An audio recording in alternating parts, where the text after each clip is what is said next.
ட்ரம்பிடம் கூறினார்.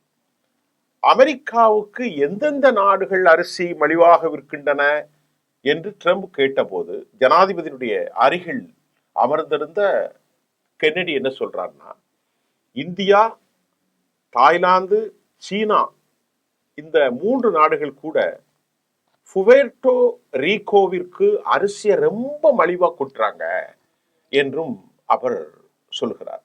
இந்த Puerto Rico ஒரு காலத்தில் அமெரிக்க அரசின் மிகப்பெரிய ரைஸ் மெர்ச்சன்ட், அதற்காக ஒரு பெரிய அக்யூமுலேட்டர் குவிக்கப்படுகிற சந்தையாக, மார்க்கெட்டாக இருந்தது. ஆனா பல ஆண்டுகளாக நாங்கள் இந்த புவேர்ட்டோ ரிகோவிற்கு அரிசியை அனுப்பவில்லை.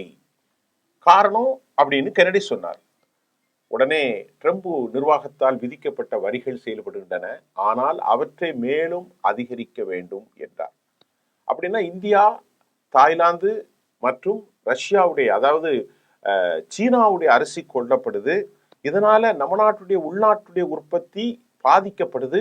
எனவே இதற்கு நாம மறுபடி பெனால்டி போடணும் அப்படிங்கிற மாதிரி அதிகமான வரியை விதிக்க வேண்டும். இந்த டார்கெட் இந்தியா தான், வேற யாருமே கிடையாது.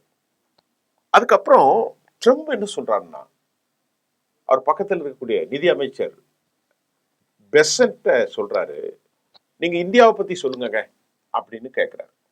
உடனே அவர் சொல்றாரு, இந்தியா ஏன் இதை செய்ய அனுமதிக்கப்படுகிறது அப்படின்ட்டு அவர் பதில் சொன்னார். அவர்கள் வரிகளை செலுத்த வேண்டுங்க, அவர்களுக்கு அரிசி தள்ளுபடி கிடைக்குமா என்று கேட்டார். அதற்கு பதிலளித்த